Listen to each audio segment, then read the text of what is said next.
Before we even get started, I want to make it extra clear that I am not a super fan of either Call of Duty or Battlefield. I hope both games are great because that's more fun for me, but I am not trying to say that one right now is better than the other, or even that Infinite Warfare is going to be good, because I frankly do not know. So just keep that in mind, not making judgments on either game, but rather providing food for thought.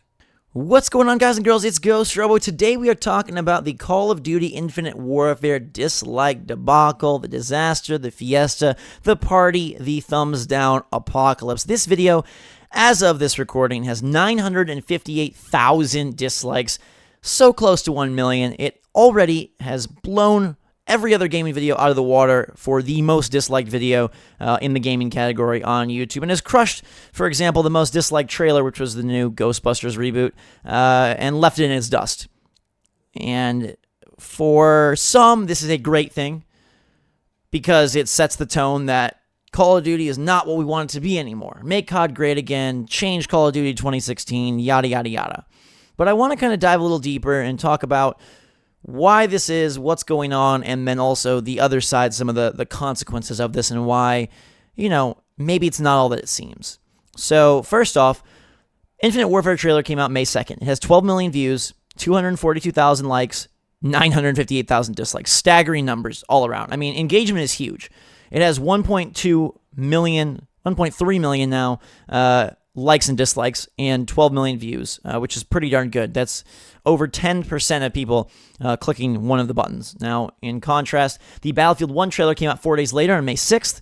It has 16 million views, 881,000 likes, and a mere 16,000 dislikes. So for engagement, the Infinite Warfare trailer is doing better, but obviously for positivity and hype, Battlefield 1 is blowing it out of the water. And many people will say that's a beautiful thing, because they want Call of Duty to go back to the past and to be boots on the ground, always on the ground. And Battlefield 1, returning to World War I, does just that. And so they are applauding the efforts of DICE and EA to deliver what fans say they want. But first, I want to just talk about fans saying what they want. One, when something gets to this level, it almost becomes just a cultural phenomenon, something that everyone wants to be a part of. So for majority of these people, they probably really do dislike Call of Duty. They really do, feel strongly about this. But there are a number of them, and probably a good number, that just are doing it because it's a thing. It's sort of crossed over into the mainstream. You got articles on major websites, major news sites reporting this, and so it becomes like a meme, a fad, a trend, a thing to talk about and a thing to do. But more importantly, this has almost 1 million dislikes, but I guarantee out of these 1 million people, only a percentage of them will actually buy the game. And of the humongous fan base that Call of Duty has, only a small subsection are vocally expressing their displeasure online. So you've got 20 million or so people that buy Call of Duty, and how many of them are really watching the reveal trailer? How many of them are really engaging in social media? How many of them are really willing to create an account on YouTube to make a comment? And of the 237,000 comments, the majority of them are nasty and negative. And again, you'll see just by looking at the comments, road to 1 million dislikes, how long till 1 million dislikes, 45,000 more dislikes, then we'll have 1 million, blah, blah, blah, blah, blah. And you even see comments saying stuff like, this game is going to crash, this game is going to do terrible, but the fact of the matter is, like it or not, this game is going to sell tons of copies.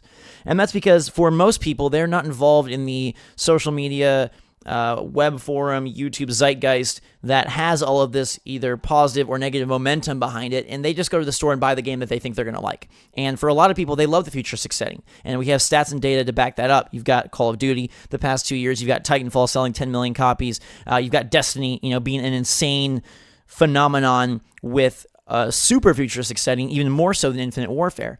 And that's not to say that, where's the right place for Call of Duty? I'm not here to argue that. I don't know. I frankly don't care. If the game's good, I'll play it. If it's not, I'll try it and dump it.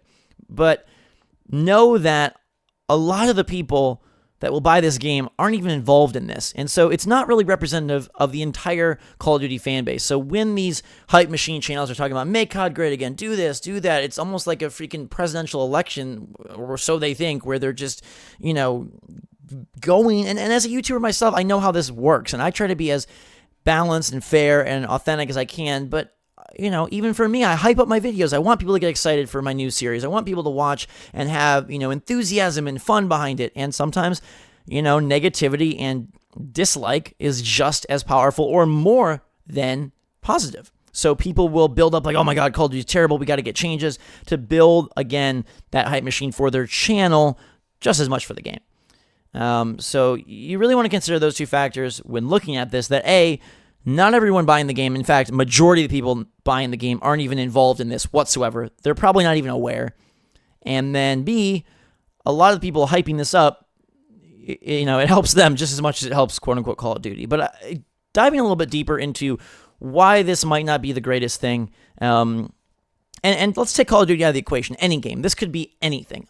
Super Mario, Destiny 2, Call of Duty Infinite Warfare, NBA 2K17, whatever game this was happening to, here's where it gets a little bit dark and dangerous. So Infinite Warfare has been in development for about 3 years now. They're on a 3-team cycle over there at Activision. They've got Treyarch, they've got Infinity Ward, and they've got Sledgehammer.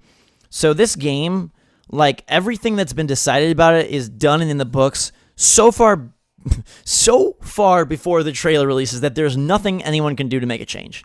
Right? This game has had millions upon millions of dollars invested into it, thousands, maybe even millions of man-hours invested into it, promotional material, preparation, all sorts of stuff invested into this game that nothing will change at this point.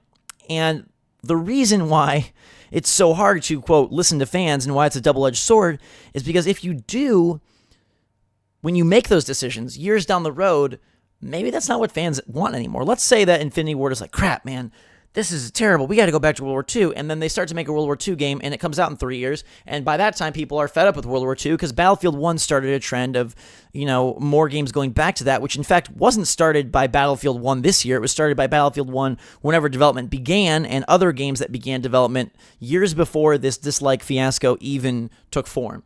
So it's so hard to read an audience and to decide because you don't want to seem like you're going against the hardcore fans. But you have to realize that how are we going to even know what the hardcore fans want by the time this game releases, as well as the factor I mentioned earlier that many fans who are just as well paying $60, they're, from a money and profitability standpoint, they are just as much a fan.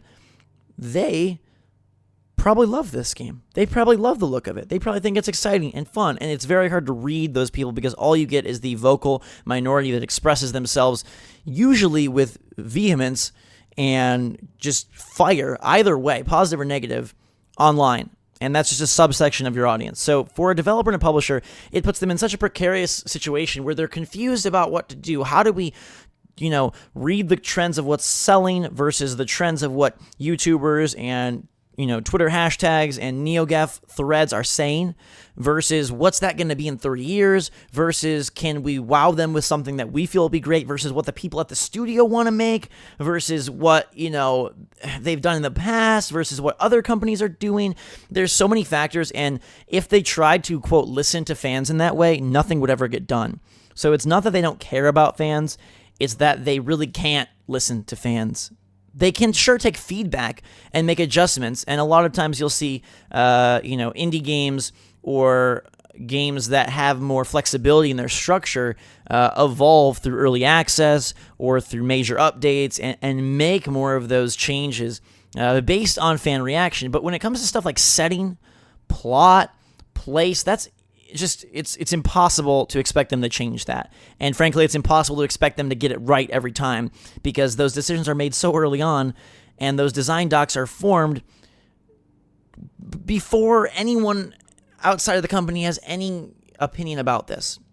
And that's where I want to kind of take the conversation next, which is the opinion about this. It's dangerous to deem games great or god-awful before we play them. We've seen this effect many new games lately. A great example is The Order, 1886 for PlayStation 4. That got an article posted on Kotaku right before the game released that a YouTuber or someone had played the game and beat it in 5 hours. Now, this was not their review. This was just saying that the game, which already had a lot of suspicion around its quality and its length and its worth, now was so short And one person's playthrough really derailed a lot of the positive hype that they were trying to build around that game. Now, was the game great in the end? No, but I think it's better than what people gave it credit for, and its sales were surely affected by that article, by that person's experience, and then that one person's experience sort of infecting everyone else's experience, even though they hadn't even had an experience. So, do we know that Call of Duty Infinite Warfare is terrible? What if it's the best Call of Duty ever? Will it be? Probably not, but what if it was? Would you forgive the setting? Would you forgive the fact that boots aren't always on the ground? What if the game was so dang good that you had infinitely, just so many fun hours with your friends this holiday season playing it? Would you forgive the setting? Would you take back that dislike? Would you turn it into a like? That's something we don't know, but that's something I think we have to be careful of, because you don't want companies to become so afraid and so worried about reception and about those vocal minority groups that are going to take torches to whatever they try to put out if it is a little bit different. Because maybe this year it's a good thing, right? If you hate where Call of Duty is going, maybe this year, there's 1 million dislikes, and maybe they do make some changes that set things, to the time frame you want. Maybe they somehow, the next game is altered. I don't know. But maybe it's good for you this year, and you're happy about it. But the second time this happens, and the third time, these developers and publishers who are out to make money, ultimately, let's be honest here, they want to make money. Sure, they want to please their fans, but for most of these giant companies, they need to make money to survive, sustain, and continue forward. Indie developers are much more likely to do it, quote, for the fans than Sony, Microsoft, Activision, EA, Ubisoft, Nintendo, etc. They are out to make money. So if they see that taking risks, trying new things, starting new IP is going to bring this kind of hatred and this kind of animosity, what is their response going to be? The suits up top are going to say, well, we can't do that anymore. We need to stay with the tried and true course, and we're going to get repetitive and really, really conservative games with game design that is, risk averse. And we're already seeing that. This generation, people say, where are the tentpole new franchises? Where's in the Xbox 360 PS3 generation, we got Arkham Asylum, we got Assassin's Creed, we got Bioshock, we got Mass Effect, we got Gears of War, and they were all Uncharted, all close to each other, right? They were all launched, and wow, these are franchises now that we love to death in so many ways, and they continue on into PlayStation 4 and Xbox One. Why haven't we got so many of those franchises? Well, one of the reasons, I think, is due to the fact that now public reception is more important than ever. You see some games just skyrocket due to YouTuber praise. Stuff like Five Nights at Freddy's would not see the success and the, just proliferation of merchandise and toys and clothing and games and sequels and spin-offs and whatever else. Major deals like Funko is doing Five Nights at Freddy's stuff. That's a major deal. You wouldn't see that if it wasn't for the PewDiePies and the Markipliers and the people like that playing those games. So the fan reception is more important than ever. But at the same time, it's more of a hive mind fan assumption a lot of the times. And it works both ways, good and bad. If people are hyping up a trailer, that's just as much sort of a little bit off the wall as if they're damning it. Because no one's really played it. Nobody has played Infinite Warfare. None of the people that dislike that video have played it. Not one. Not like, some of your friends. Not like, you saw it at E3. Not like, you heard about the demo. Nobody. So for everyone to jump on this bandwagon of bashing, I think ultimately hurts us as a gaming community, as a gaming group. Because what we want is great games. And when companies see that feedback and reception is having a greater and greater effect than the quality of the game, than the actual game itself, what does that lead them to do? It leads them to focus on how can we best package this to show off what we want to show off and get the reception and the sound bites and the scores of likes and the YouTube hype videos that we want as opposed to the actual game. Because remember, for all the greatness that trailers are, they are not indicative of the final experience. Downgrades happen, changes happen, switch-ups happen. We've seen it. We saw it with Watch Dogs. We'll see it a million times over. This goes back years. Killzone 2 was one of the first major culprits of this kind of a thing. And so you're now left with an even bigger catch-22 because not only are you placing, your judgment on a game that you haven't played, but you're placing your judgment on a game that has probably been marketed to elicit a specific response from you. And granted, that's all marketing is, right? To try and showcase or show off something that will, garner a specific reaction. But we'd rather have companies be tried and true, and we'd rather have them, give us gameplay than cinematic fluff. And you'll see these experience trailers, right, where it shows off the experience of the game, whatever the heck that means. It's representative of the game. It's in-game engine, but it's not actual gameplay. And those are, more often than not, just a sizzle reel of cinematic fluff that isn't in the game and is not indicative of what the game will look like. I mean, take the Battlefield 1 trailer. That was a really cool trailer. I think there were a couple seconds of potentially souped up, spiced up gameplay with the mustard gas in the ruins. But even though it says in-game footage, those biplane sequences are leaps and bounds beyond what you're going to actually experience in-game. From a graphical and just a production value and a whiz-bang wow standpoint, nothing that you play will come close to that. Will it look great? Yeah. Will it play great? Probably. But again, we get these trailers and we get these games then that are catering to just not even quality, but reception, and I don't like that. I don't think that's good. I think maybe right now it seems good, but I think years down the road, even just a couple, that's going to lead to some really dark and dangerous times for games, and you'll see a homogenizing of genres and of characters and of mechanics to the point where more and more things are more and more generic and more playing it safe and more catering to one specific viewpoint that unfortunately picks up like wildfire on the internet and then, just covers the masses. I would much rather us wait to play the game, wait to see gameplay, wait to talk to our friends, wait to read an article, wait to listen to a podcast, and then make judgment versus just based on a trailer, based on, what we see other people jumping on. There's no way around the fact that bandwagoning is just a thing in human society, whether it's a person, a news event, a political campaign, a game, a movie. It's fun to be a part of the conversation. It's fun to feel like you are in on what everybody else is in on. But the danger there is we potentially really stifle creativity and stifle some great new IP. Because remember, for every cool game that you get that's like one that you've already played, those games at one point were brand new. So for everybody that wants GTA 6, at one point GTA was brand new. For everybody that wants, another, Destiny or Division or Call of Duty or Final Fantasy or Battlefield or whatever, at one point those were brand new. And the reason you love those franchises is because they were brand new and they did something really cool and good. And it was exciting and fun and fresh.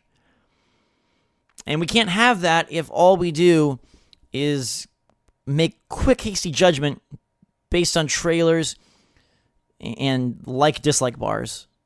People get all over games months before they come out and make a decision. Oh my God, Fallout 4 is going to be the best thing ever. Oh my God, Call of Duty Infinite Warfare is going to be the worst thing ever. And sometimes they're right. People were pissed off about Evolve, and the early DLC plans that were revealed ended up really hurting and hampering that game. And I love Evolve, but I'll fully admit that they goofed on that. They screwed up. So sometimes the overall opinion is right. But the difference there is that is on much more of a, dollar DLC type decision than it is, the actual game itself. And separating those is hard, right? Because Evolve is a fantastic game that had some really unremarkable marketing and some really poor DLC content plan decisions. But they overlap really quickly. And the same thing goes for bad trailers that may have great games and vice versa. Great trailers may have bad games. And do we really want the first blush impression to be what determines and decides the success of a game? And ultimately the success of a studio, a franchise, a genre. Do you want in 2020 your games to be made by people who are saying we have to predict what people are going to like on YouTube, what commentators are going to avoid harassing, what Twitter users are going to get behind a hashtag? Do you really want them to do their design, their game making based on those criteria? I don't think so. I know I don't. I want designers to be the talented people they are. I want leads to be the talented leaders they are. I want artists to be the talented artists, writers to be the talented writers, and to bring us masterpieces that they themselves design and deem worthy of our time, not the other way around. If we are the ones filling their heads with what they should make, everything becomes black and white. Everything becomes just this, amalgamation of past ideas, trying to cram check marks and check boxes and feature lists and fluff together. And we want that color. We want that pizzazz. We want that brave, bold, new direction. Because for every game that's a sequel, at one point that was a brand new game. And wouldn't it be cool to have more franchises that you love, more games that you can really get behind, more titles to talk about with your friends than just repeats and repeats and repeats?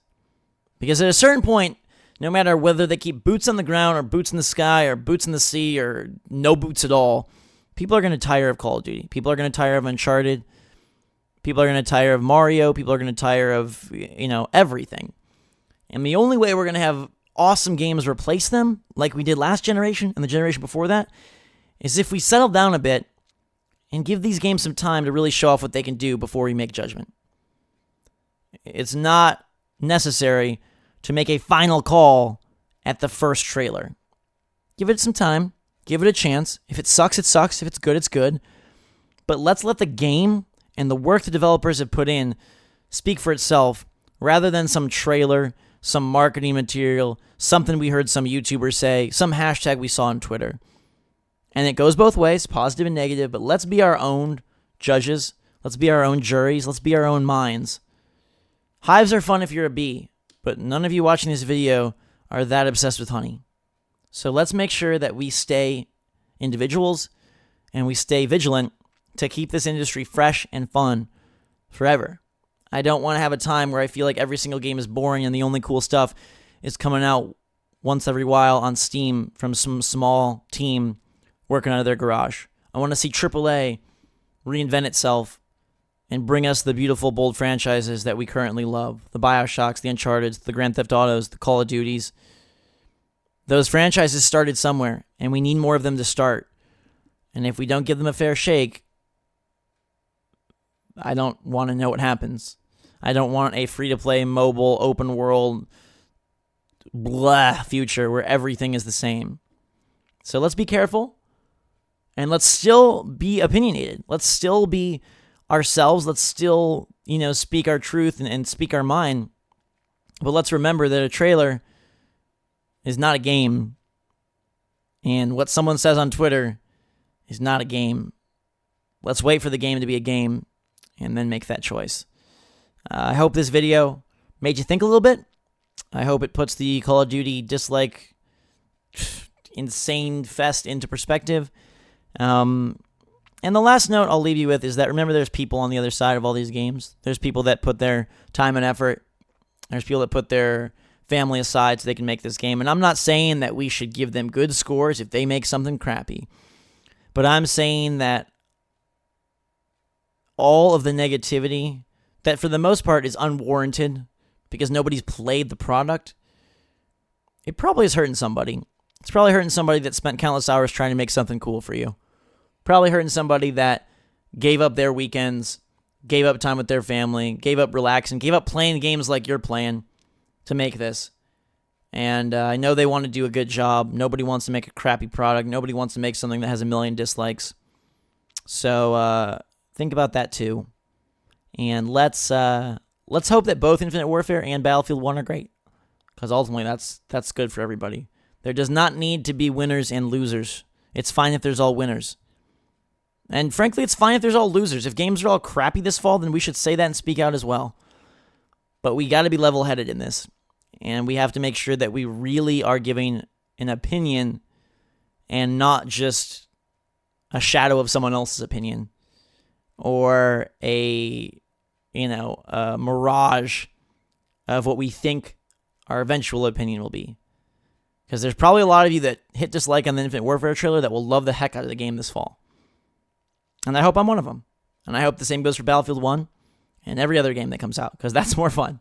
So let's go have some fun. Let's remember that our opinions are important, but to make them important and to keep them being important and to make sure that they are making important decisions out of those opinions, we have to value what we say, when we say it, and how we say it. Until next time, everybody, thanks again for watching. I love you so much. Have a fantastic day. Drink so much chocolate, and we will see you all later.